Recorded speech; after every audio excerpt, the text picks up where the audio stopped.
think everybody right now is talking about this comic, Batman number 50, the wedding issue with Selena Kyle, aka Catwoman. Like I say, everybody's talking about it, but I'm not going to, because you know what? It's still a new book. I know there's a ton of spoilers out there. The New York Times put out spoilers. I haven't even read the book yet. I'm going to hold off a little bit because I don't like spoilers, and I don't want to be the guy that spoils Batman 50 for you. However, I have no trouble spoiling this book for you. This is the 100-page giant comic that you can pick up at Wal-Mart. These are those Wal-Mart exclusive books. They have Superman, Teen Titans, Justice League, and Batman. I read the Superman one. I just finished the Batman one today, so I figured I'd hop on here and talk about it real quick. Again, these are, what are they, $4.99, and your local Walmart should have them. It's 100 pages of comics right here. Let's check it out. The first story in the book, of course, Batman, is called One More Chance, and just like with the Superman book, this one is written by Jimmy Palmiotti. The art's great. The story is solid. It opens up. There's the bat signal. That's how you want a Batman story to open up. Gordon. And Gordon's, I'll never understand how you can just sneak up on me so easily. One day you'll have to teach me. It's great. That's great dialogue to open the book with. And Gordon's telling Batman that there's a missing child that's been kidnapped. They paid the ransom, and the child has not been returned yet. And they need Batman's help in locating this missing child. And Gordon says, we're trying to keep the story out of the news for obvious reasons. Understood. Thomas has been a big supporter of my department, and it's important that... You already left, didn't you? I gotta learn how to do that. That is a great introduction page. That is how every Batman story should start. Gordon's given Batman a job, and Batman kicks it off. It's great. We cut back to the Wayne Manor where Batman's going over some stuff. Now here it is again. Just like with the Superman book where it was set in Tornado Alley and it was almost a PSA about tornadoes, this book is kind of a PSA about kidnapping. Batman goes over 3 different types of, what does he say here? Alfred says, you think the kidnappers will hurt the girl? Too many variables and not enough information to make an educated guess. There are 3 different types of kidnapping, Alfred. And he goes on and explains these 3 different types of kidnapping: family, acquaintance, and stranger kidnapping. So it's almost, again, this page is kind of like a little dossier on kidnapping. I don't know. It makes me wonder if these stories were pre-written for other books to be like PSA books or something like that.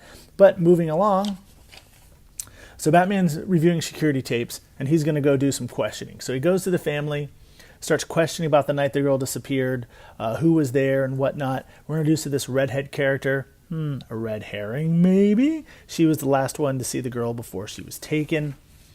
The questioning goes around, and they find out that the head of their security is not here. He was supposed to be at this meeting, didn't show up. Batman's on the case. So he goes to the security guy's house, looking around, doing cool detective stuff. Then he hears a noise. Someone's on the fire escape.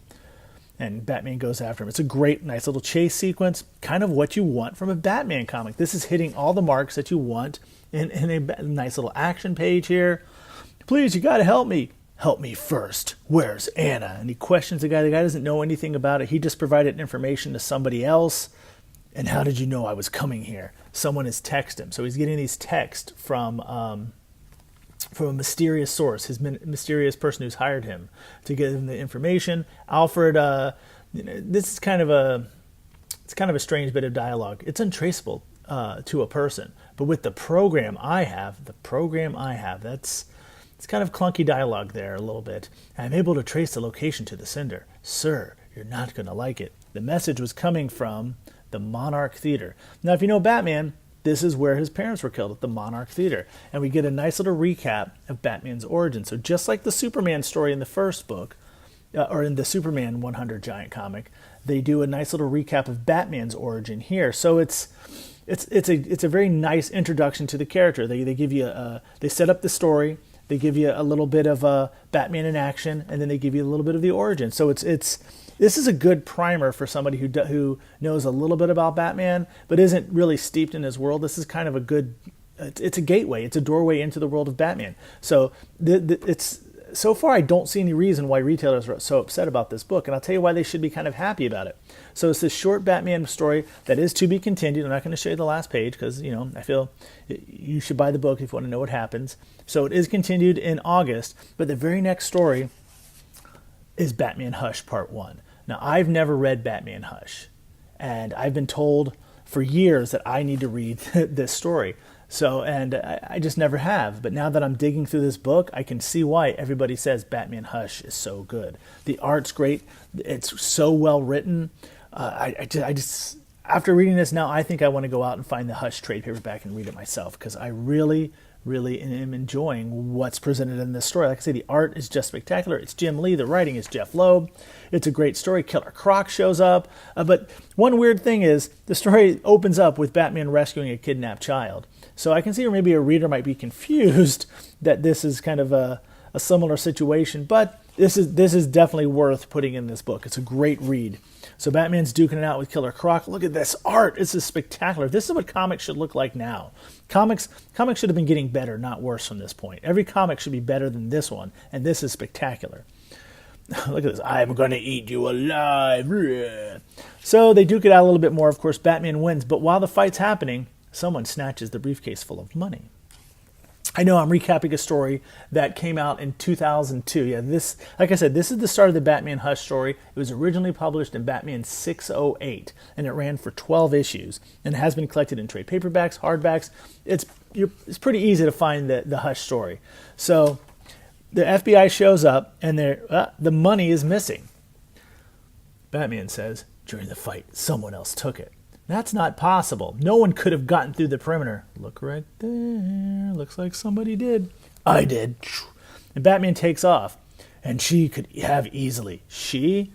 Catwoman. Look at this screech. This is beautiful. This comics should all be this good. This is gorgeous. You're back in Gotham City. And you're observant as ever. Ha ha ha. Great little dialogue. Batman chases her. It's great. This is a darn near perfect comic book. I love this comic. There is a clue here. If you look right here at Catwoman's wrist, there's kind of a clue as what's going on. I'll reveal that in just a minute. Don't be so sure. Someone cuts Batman's line. Uh-oh.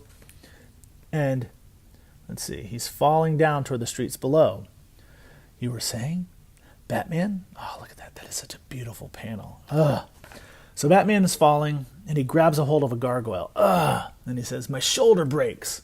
Then the gargoyle cracks. First my body betrays me, then my city follows suit as Batman falls down to the ground. And look at this panel. Oh, look at poor Batman laying on the ground. Oh, I don't know why I've never read Hush. Now I wish I read it years ago. Well, well, well, look what fell into hell. Uh-oh, Batman's in trouble. And then we have Catwoman. Okay, Catwoman arrives at her destination. Again, there's your clue. And a voice off panel. Any problems? Catwoman, Batman. And he couldn't keep up. You sound disappointed.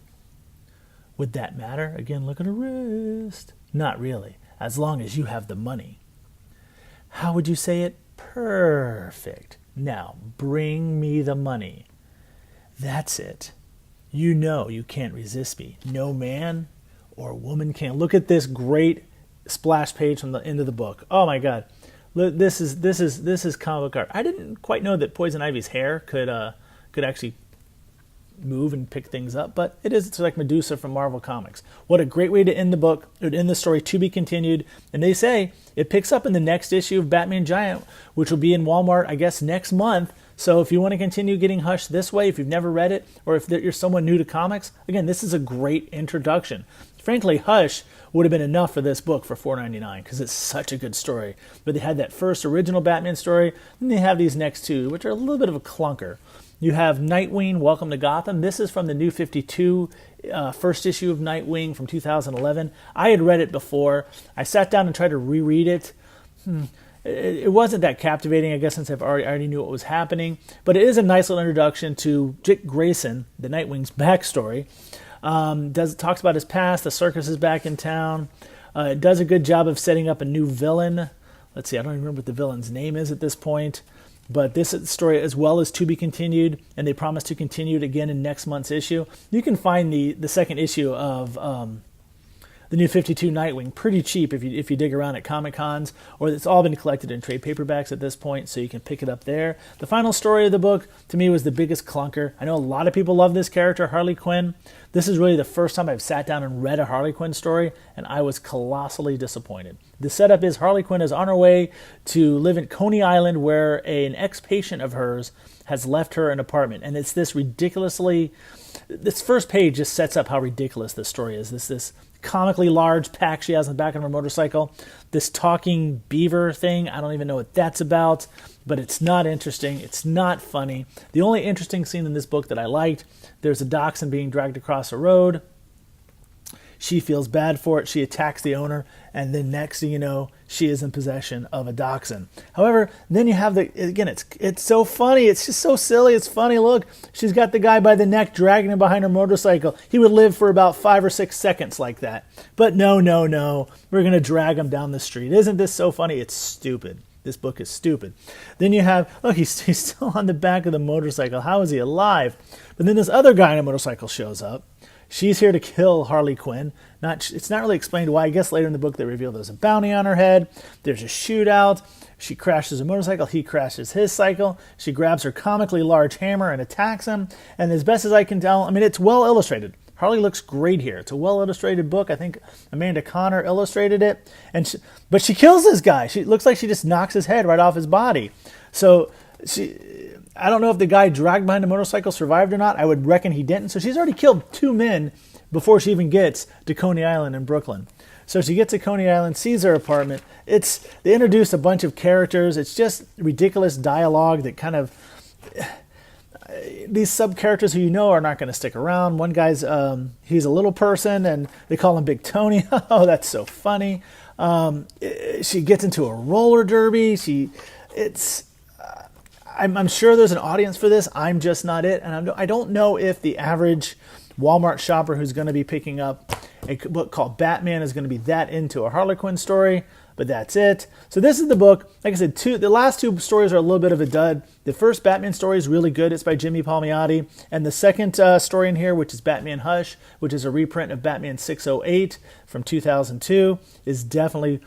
For $4.99 for those 2 stories alone, it's definitely worth picking up. And hey, who am I to judge? Maybe you guys like the New 52 Nightwing or the New 52 Harley Quinn. Wasn't my bag. I didn't care for those stories. But again, for $4.99, it's kind of worth it. And again, if you want to give this to someone who doesn't know a lot about comics, isn't into comics, this is a great primer for Batman. I highly recommend it for that.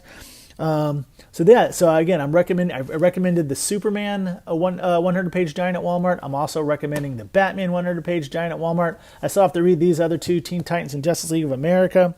We're going to be posting more videos soon. I'm going to, obviously, on Facebook Live. I like to do these and then move them over to YouTube. If you're watching this on Facebook Live, drop me a line below. Let me know what you thought about it. If you think I should keep doing these, if you have any ideas for other books we should read, or just let me know if you've read this Batman 100-page giant and what your thoughts were. And on YouTube, do the same. If you're watching this on YouTube, go and leave a comment below. And also, like, subscribe, and hit the bell. Please like this video, subscribe to our channel, and hit the bell. On YouTube, we're cosmictimes.net, and I'm reviewing this on my personal Facebook page, and that's Martin Pierro on Facebook. That's about it for now. Again, I recommend checking out so far the Superman 100-page giant and the Batman 100-page giant at Walmart. They're worth the $4.99 price. Gonna read some more books soon, but until then, hey, stay cosmic.